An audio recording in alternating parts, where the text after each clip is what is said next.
last night, I think it got to 8 degrees here in North Carolina, which does not happen often. And so all the bird baths are frozen over, and so my pond has a little water going, and all the birds are standing on what is frozen and getting water out of the little hole that's got the water in it. Got wax wings coming. I don't know that you can tell, but see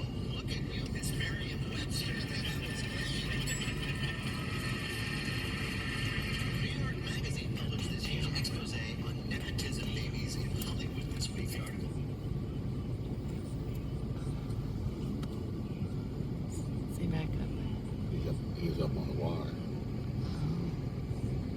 They're like waiting turns, just diving in the pond. So we're glad, I think we're the only people in the neighborhood that has drinking water. out of the bog. And the bog that we have. 'Cause all our fountains are frozen, of course. I mean, our bird baths.